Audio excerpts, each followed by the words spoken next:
Scale Talk Recording 4 and go. My talk is on Linux and its microcomputer predecessors pre-1996, also called Why Linux.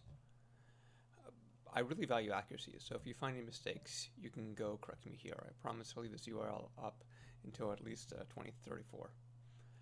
Let's look over the players. I'm just going to leave this up as a general talk in case people haven't heard any of these things up here. All right, so the present, chapter 1. We all use Linux, even if we don't know it. Whenever you see a machine reboot at a grocery store or an airport, it's like, oh, hey, there's that Penguin again. Linux has arguably become the most ubiquitous operating system, but how did that happen? So this is usually what's offered, is a 21-year-old posted to a news group in 1991, and then everyone came through. And here's his post to a news group. No, that sounds crazy. You're telling me that a college kid with a hobby project started a computer revolution by posting? I just don't believe you. There were many freest choices. Actually, side project, I'm thinking about deleting this slide or the next one. I think that there's duplicate efforts here. So yeah. Anyway. These are only the Unix-ish ones. Oberon by Pascal's progenitor Nicholas Wirth is from 1987, and there were other minor ones I found, references to in the back of magazines, long forgotten Usenet posts. They didn't even make my slide deck. But these did. Here's various commercial efforts. Some things are left out here. Some of these are complete systems. Others are just kernels, such as Mach. The point is, it wasn't Linus shouting out from the wilderness. There was an active and vibrant Unix on a PC ecosystem and underground that predated him substantially, an industry which arguably hasn't had direct lasting impact. Products such as Xenix and Coherent were hot stuff at one time, and now only scholars and historians know about them. And because this guy and his pet project won the Unix war. Not only on microcomputers, but on all classes of computers. I was only able to find one commercial Unix still around, except for the special case of Apple, is Xinuos UnixWare 7 Definitive 2018, which last release was actually in 2017. Looks like it can still be purchased and that's it. It's deader than dial-up. People say, hold on, what about the BSD lawsuit? Okay, there was one substantial player that still had impact, BSD. It has a history stretching back to the mid-1970s. The two relevant BSD names for our story are husband and wife team, Bill and Lynn Jolitz. I misspelled team. Why didn't this theoretical Unix win? Well, this reason is usually given, is that there was some crazy night court drama.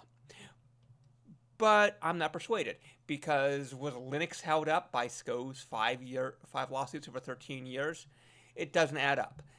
Net1 BSD, which was the predecessor to 386 BSD, is from 1989. Linux is from 1991. BSD is much older. In an interview with Bill Jolitz in 1984, he says he started working on 386 BSD when the 386 came out in 1986.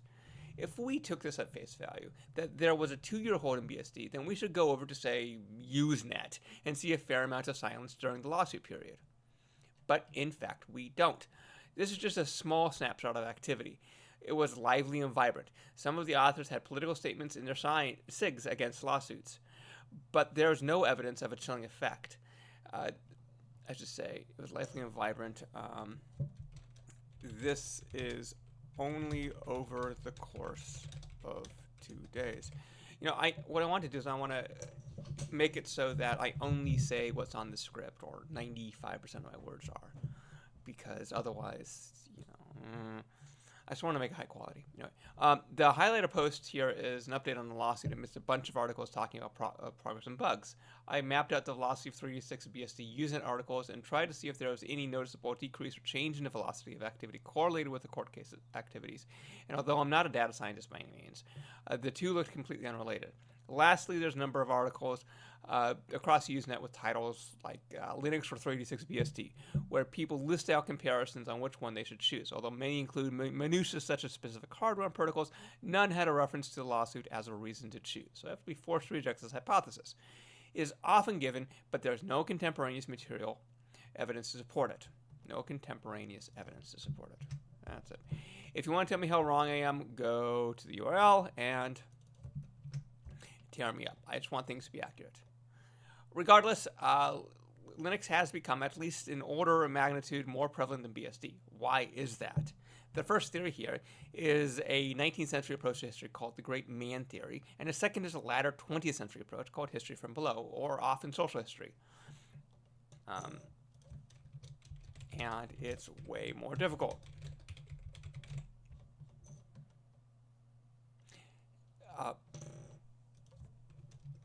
Yeah, see, let's go with the first theory.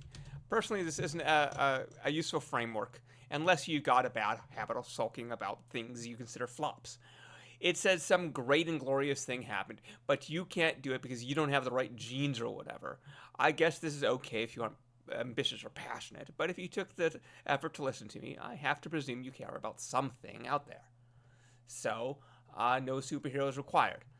Right, I'm gonna say in directions to read the slide. Mere mortals did this. We are mere mortals, therefore we can do this. So, take that, Socrates. Number one is a much shorter speech. There's an 1841 book by Thomas Carlyle titled On Heroes, Hero Worship, and the Heroics of History, positing great men should rule and that others should revere them, presenting a Horatio Alger story, and this would just be a... No. That makes no sense. Positing...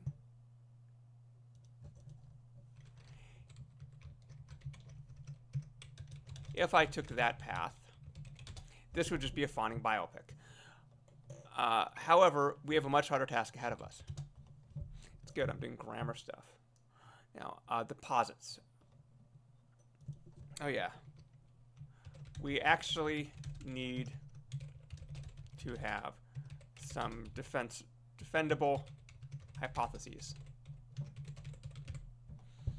So, more terms. Again, I'm going to leave this up for a few seconds, and you can go over it. All right.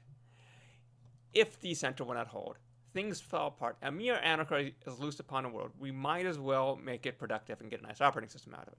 Now, I like that, but I want to say, yeah, perhaps Linux was the second act of the personal computer revolution. I wanted, yeah, read the second sentence. This is an important one. That was the second, that was act. Yeah, second act of the personal computer revolution. Personal software. I always misspell revolution accidentally. I don't know why. Personal software on personal hardware. I mean, I know how to spell it. Just like my fingers are going to the wrong place. You know, maybe a free Unix needed hacker and a Unix underground culture, increased power of microcomputers, and wide availability of the internet, and then something that wasn't legally problematic. Maybe. There's also maybe not. I should do that. But there has to be something here that says, yeah, write about the maybe or maybe not transition. When talking about the elegance of Unix, there were mentions of how it was only about 10,000 lines of code, created mostly by two people. Even 386 BSD 20 years later was done by the Jolitz, a husband and wife team of two. There's the second one is community-based programs are thought impossible. However, I'm going to say look at recording 3 and git share text. Cool. The pretext, chapter 3. Although Unix started in 1969, the first Unix paper was in 1974. I've extracted 4 principles from it that will be useful for our journey. Leverage don't invent, doing beats planning, needs not desires, use early, use often. Together they form a synergy. Unix was designed for classic computers, cheaper than mainframes that died out in the 1980s called mini computers. They were about an order of magnitude or two cheaper than mainframes, and also less capable. Well, at first. People wanted to solve their mainframe tasks on a cheaper class machine. This might have been all they had access to. So we want to make expensive things cheap. There's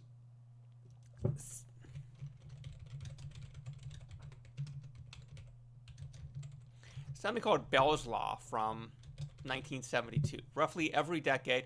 Oh, also, I think I want to modify chart to match Bell's Law better. I can move mini microcomputers over just a tad, I guess. There's something called Bell's Law from 1972. Roughly every decade, a new lower-priced computer class forms based on a new programming platform, network, and interface, resulting in new usage and the establishment of a new industry. As mini computers came on the market and became more powerful, Unix was there to leverage the increasing capabilities of the machines. Then, this transition... I can do it. As mini computers came on... in order to service people's needs. So these new hardware, these new machines provided new contexts for new software. Yes. These needs are only meant as example. The point is that the velocity of computer progress went faster than people's needs. This can be embodied. The Gauss's law thing is confusing with the square root of the cost. I think I want to remove that.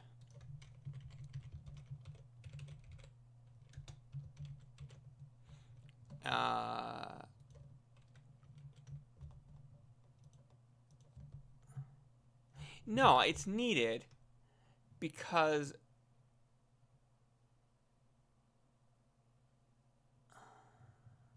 yeah, I would, well, let's just not do the square root. Let's just say computer performance increases as the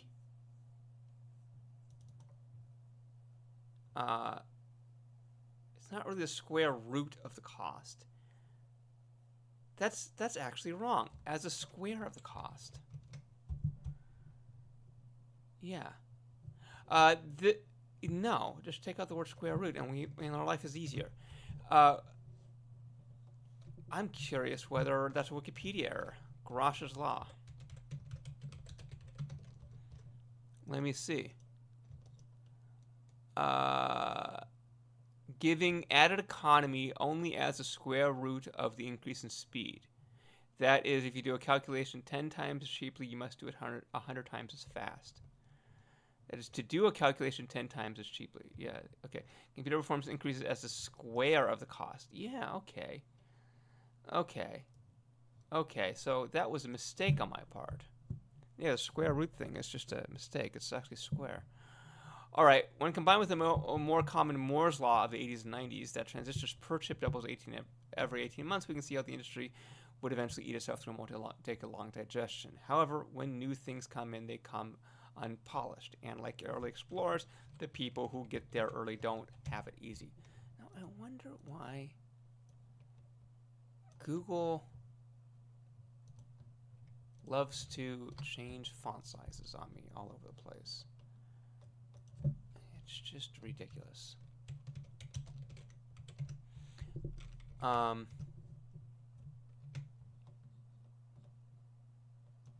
the fuck is that YouTube thing there for? It's okay. Some of us are crazy and prefer it that way. From Linus Torvalds, October 5th, 1991. You also need to be something of a hacker to set it up. So for those hoping for an alternative to Minix 386, please ignore me. That one I want to go slowly with. It is currently meant for hackers instead interested in operating systems and 386s with access to Minix. Maintaining focus is about intentionally ignoring. Actually, this part is add something about it being fun and you being on your own. Okay. Because that's how you transition to the Unix Underground, of course. Because you had to know what you were doing, it wasn't Unix was initially introduced through engineering and technical people and not through the sales channel, but it worked. So Unix is a success. It looks like we won, but not so fast. As both consumers and producers of Unix multiplied, the suppliers not only differentiated themselves, but succumbed to all the trappings of usual competitive markets. Marxist economies talk about this generally as enclosing the commons, trying to take ownership of groups and commonly held things to set up barriers and frictions so you don't lose them. For instance, AI could arguably be enclosing the commons of the internet or Unix in this era by intentionally creating lock-ins or making that doesn't work. Okay.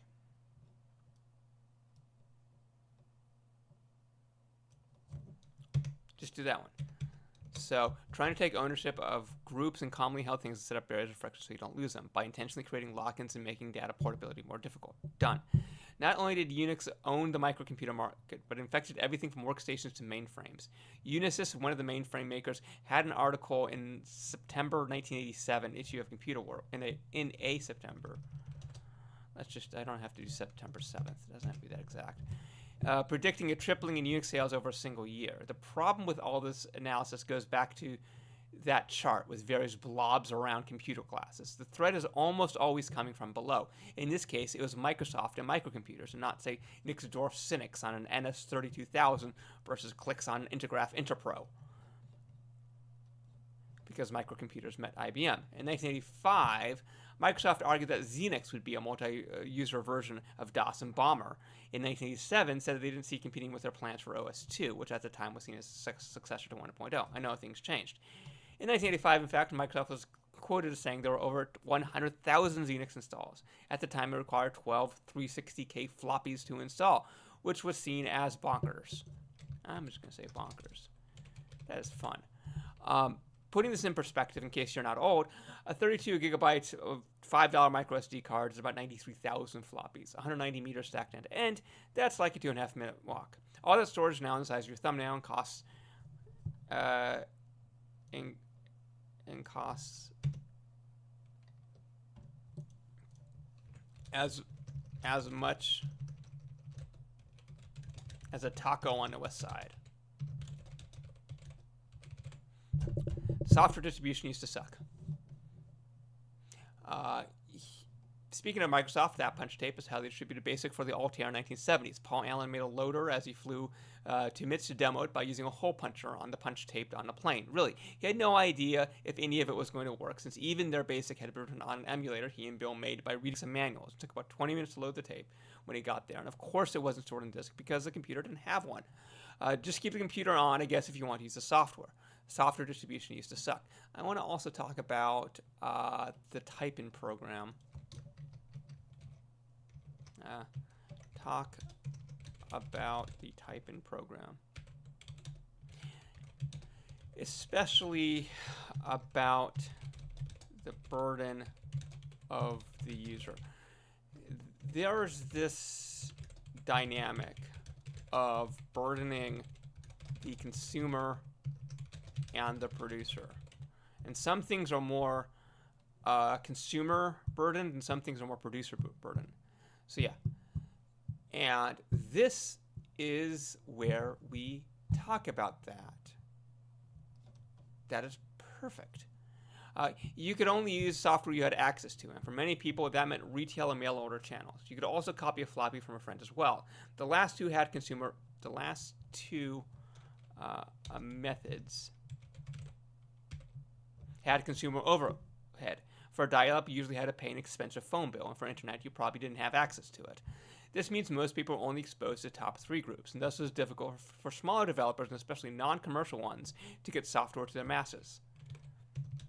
Quoting Marking High Technologies from Bill Davidow in 1986, it's not a product without a distribution channel, or in Linux's case, a distribution. The technology may have the potential to address the needs of many, but without specialist redistributors to put in the hands of those customers, it will not succeed. Products are sold through distribution, not to distribution. So there's also software update complexity. If you wanted to update, let's say, Lotus 123 through retail, not a chance. And then this is what I wanted to rewrite, but I haven't done it yet. And then I found out the terms common space peer production. So I want to introduce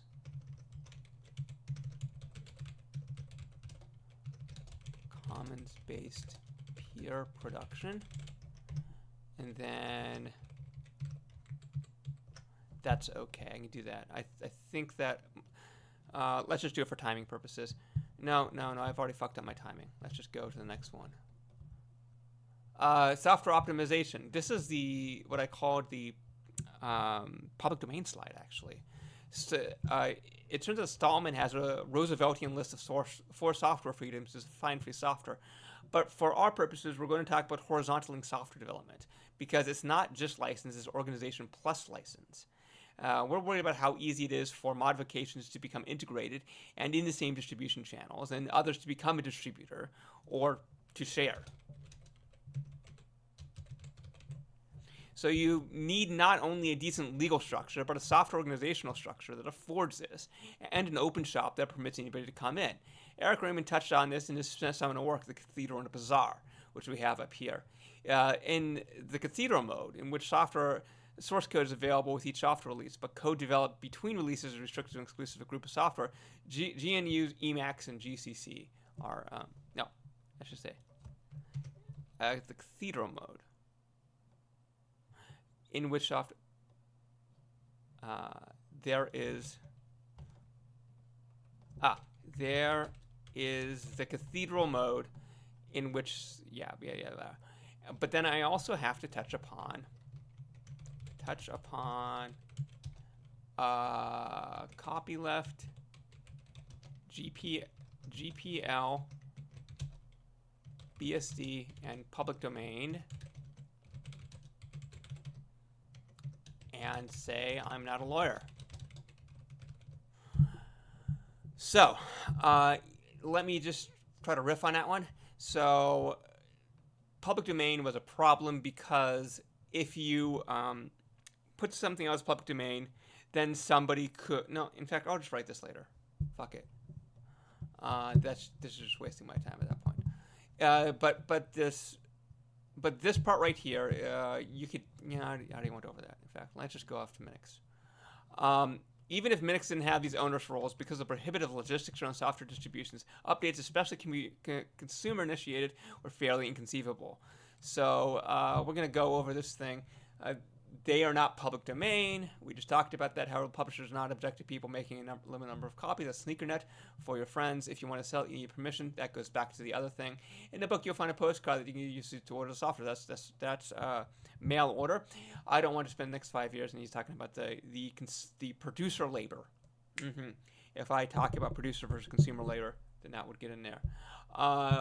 The important thing is that Prentice Hall wanted to sell tech spec, and Tannenbaum wanted to teach classes, so Minix was a poor tool for any kind of software revolution. GNU also had some issues. They hadn't thought about the implication of the internet. What the fuck is all this?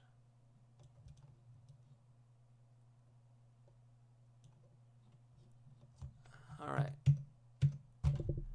I'm just going to do this one.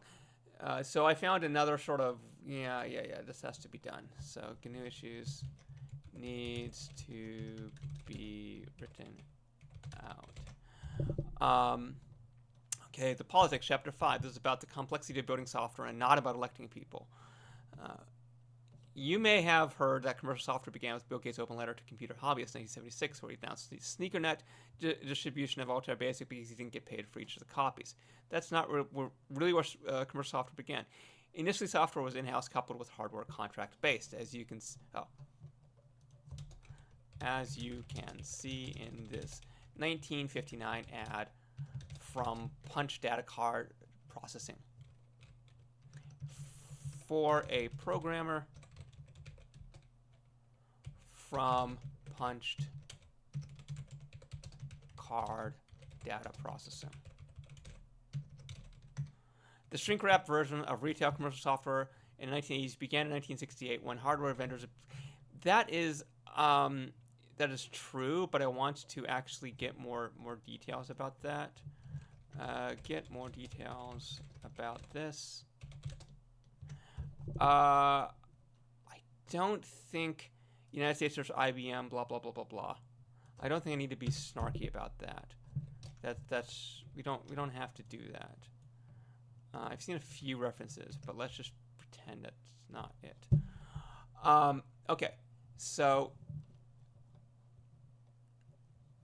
yeah, so this one I want to say mention that there's BSD and various licenses within this chart, which is why the Unixes in the square chart was a giant puddle.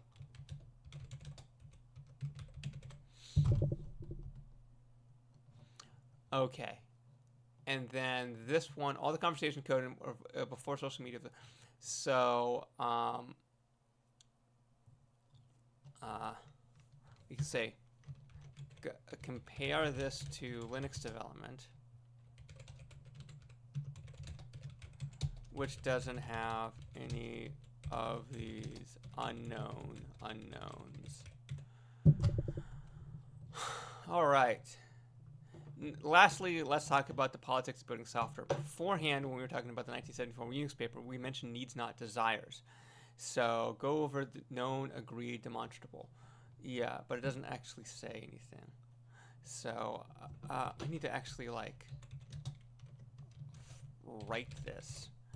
As far as aspirational, let's take Raj Reddy of CMU, who in the 1980s, who in the early 1980s talked about a theoretical 3M computer, a megabyte of memory, megapixel display, million instructions per second, and under a megapenny at $10,000. This was seen as a minimal workstation.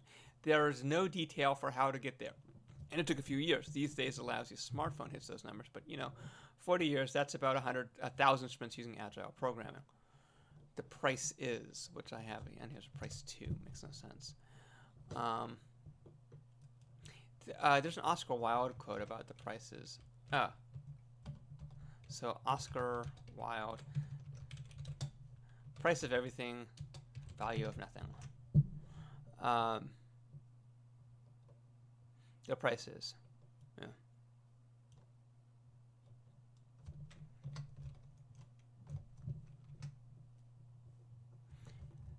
The value of, okay. A fool is someone who knows the price of everything but the value of nothing. However, there are many different types of prices. Yeah, let's just I need to do that. The first one is the price of money. And there's a debatably humorous adage about this concerning Andy Grove and Bill Gates. In fact, you know what? I want to in the other ones, what I was doing is I was saying, this is what I'm going to use this time period for, is that I want to look at what I haven't typed here, but what I have said, and then do that. So mention the order of magnitude price difference between Sun and the 386, and that the 386 had a number of nice features. All right, and then this one, I say describe the fucking chart, and I actually didn't describe the fucking chart, so that's still to do. And then hourglass go here, I didn't even get around to it. So let's just go to this one. It says example of say NE2000, but I need to actually write that out. So prosumer is a modern idea of a producer and a consumer put together. Should I? It's often used for social media. Right. So you also need to say something like describe how the problem solution integration forms the engine to have software that is more usable and requires less effort. Okay. But where do you find people to do that? Well, you build armies, of course, right? That one worked well. And then we go over this when value is created and product fit better. You know, I'm wondering if I need this just looks too crowded. Maybe this part over here I might not even need. So from toy to tool. And then what I was doing beforehand is I was just kind of reading these parts. And yeah, it has to be laid out more. Yeah. So let's just go to this one. The price of experts. Sometimes both capabilities and efforts increase over time. Blender, for instance. See, so beforehand I was saying there is one last type of price, and that is of experts. All right, and then I was able to use about us in the actual packaging. So I did say that most software doesn't look like it. Right. How do you do this? Right. And then So now we've identified Bazaar and Cathedral. It is good. So this is another insight about the Bazaar software model. Since the entire structure is more flat and the structural organization, I need to describe how flat it is. I didn't describe it as flat. Software optimization. So describe how the Bazaar model can be seen as flat.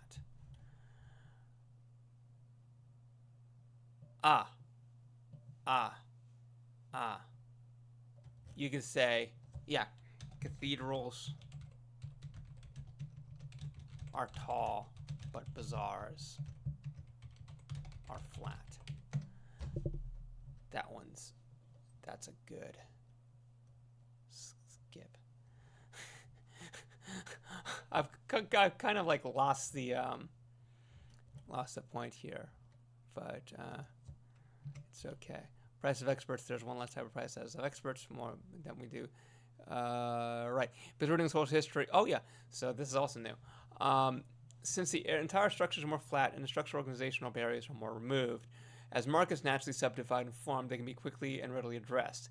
Because we're doing social history, I'll use critical theorist Marcuse's idea of de-radicalization. The dominant structures say markets subsume the novel. However, because in bazaars people can self-organize, they beat it to the punch and move faster than a market force, which is why open source decoupled structures are more dynamic and swift-footed than commercial approaches. And as a result, you get victorious anarchy. So I have to describe the fucking chart. Let me put that. Describe the fucking chart. And then say there is a secret for how this can work. And at that point, then we do the packets. And then here, it's interesting because I've already explained all of this now. You know, we've already had this. And this would have introduced this concept, but I've introduced it through another way. So what I can try to do here is it can be more sophisticated. So essentially vertical to horizontal. This can be a more sophisticated approach since the idea was already introduced. So I have to think about that one. And then we go to the horizontal, and what ended up happening, of course. And then we talk about these. And then we do internal September just in time. Probably I don't want that orange to be there, but it's okay. When the internet was mostly access to university September, and yeah, we went over that. I think that was okay. Then we have Linux other contributors. What I ended up doing was I I read this one. I don't like, so let's just remove Linux becomes GNU software and put in another contributor. This stuff's hard. Like, basically what I need to do is I need to cross-reference Usenet posts and archival copies of Linux, and then look at it for names. It's a pain in the fucking ass, actually. So, but yeah, let's see if I can get a few more names in there. That'd be nice. Maybe what I can do is I can make this box a bit bigger and maybe put one or two more in there. So yeah, then we go in here. Oh, and then I might want to add lines to openness comparison. Then we talk about this one, which is good. And last couple times I read this thing in defense of what I previously said, as if the confidence of that was poor. It's nice because it's Linux saying exactly what the theory is. I don't know. All right, so perhaps. Luck, a User's Manual, which is based upon Life, a User's Manual by George Perec. What is the unlikely success of Linux? Tell us about how to future. Do I need that? I might.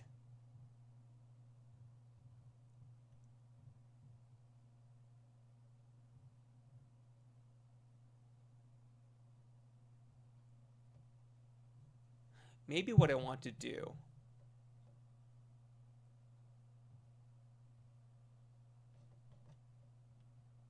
So I swapped out the graph with a better one. I could describe it through. Here's electric cars, where we can identify the first and the second chasm. But this is very word unheavy compared to the rest of the slides. So maybe what I can do is combine this with the Luck slide.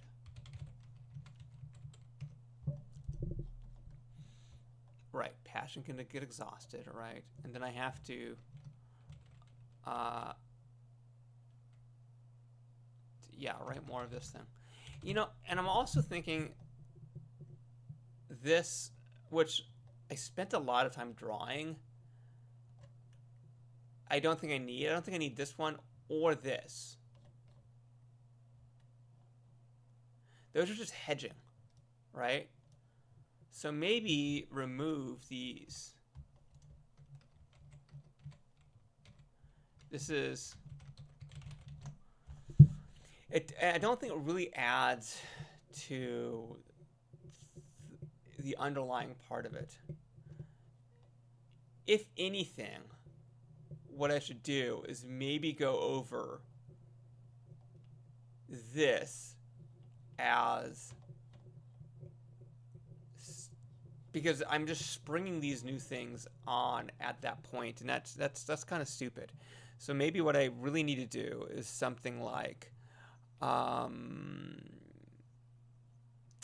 that. Instead, we take this one and we do something like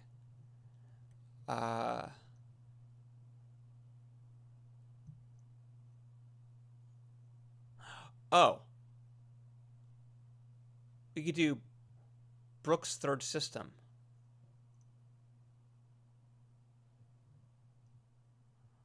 Right. So essentially what you could do is say something like successes could be seen as so the idea is to take similar projects, give an umbrella idea to categorize it, and then see the individual efforts as equivalent to like V1, V2, etc. So essentially what I want to do here is to say something like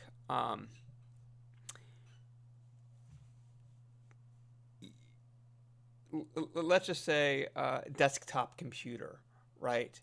And then you could say Xerox Alto was like version 1 if it Apple Lisa was like version 2, and I don't know, Vision, or you know, all these other ones that were done at the time.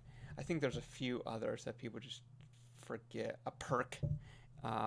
Then you also have Blit, things like that.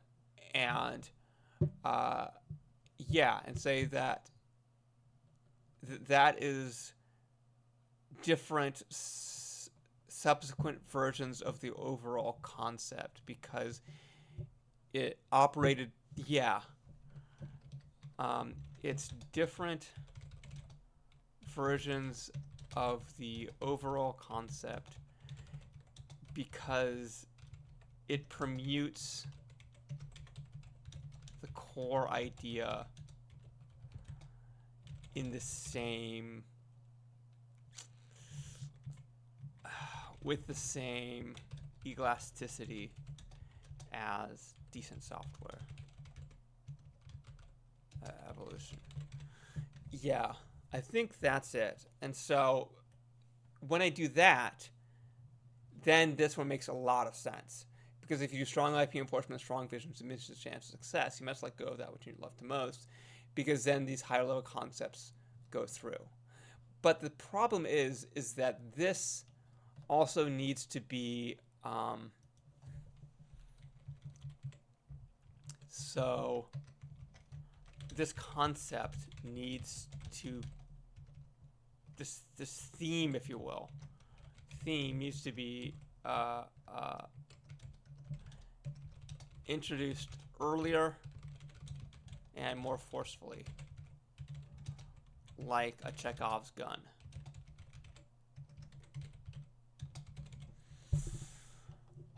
Okay. Also, I have to. Okay, so I put this one in here. Let's see if this one works better. So the right pushy one, you're way early. So going back to the crossing the chasm over here, you will.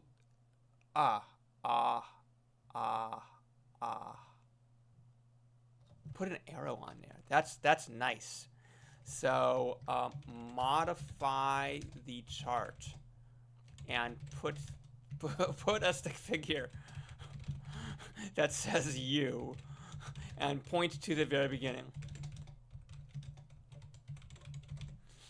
So yeah, so it says you're way early here, and then you say, nah, it's not really aggression is the key to success, passion is the key to success.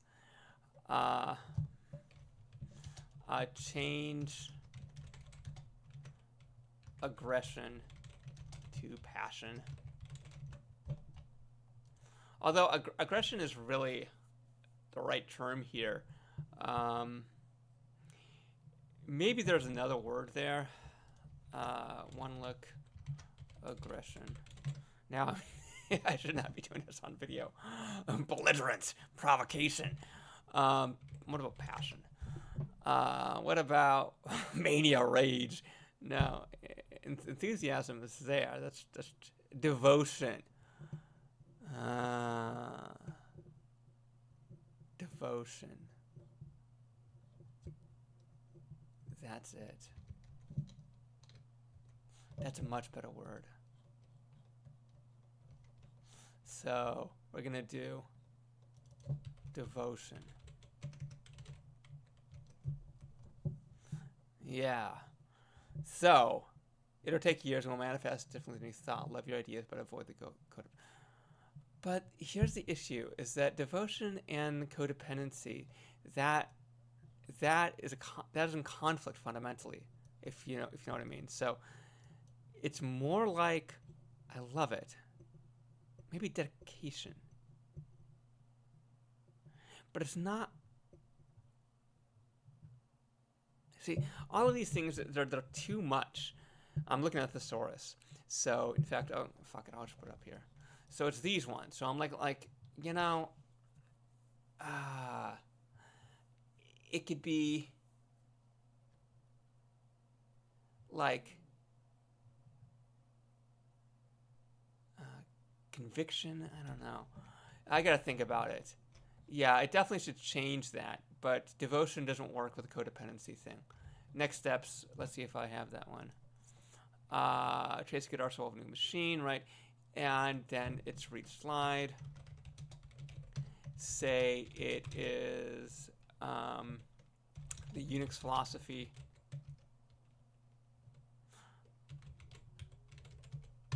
Yeah, wrecking balls for code is cheaper than those for concrete. I really like that one. Churchill said we shape buildings and thereafter they shape us. However, our buildings are different because a programmer like the poet works only from slightly removed pure thought stuff. He builds his castles in the air, from air, creating by exertion of imagination. Or so says Fred Books. Regardless, wrecking balls for code are cheaper than those for concrete. Um, uh, as well as for lists. Unix philosophy part 2. That should actually just be called, yeah. Rename this Unix philosophy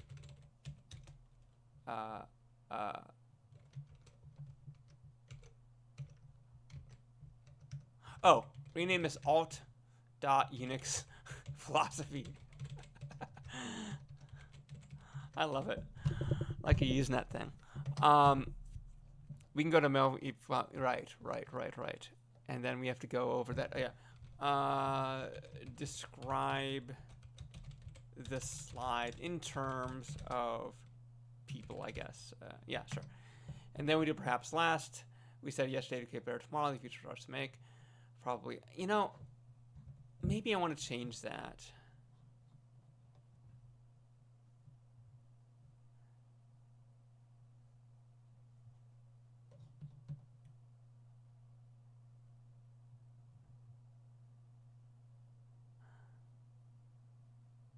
Problem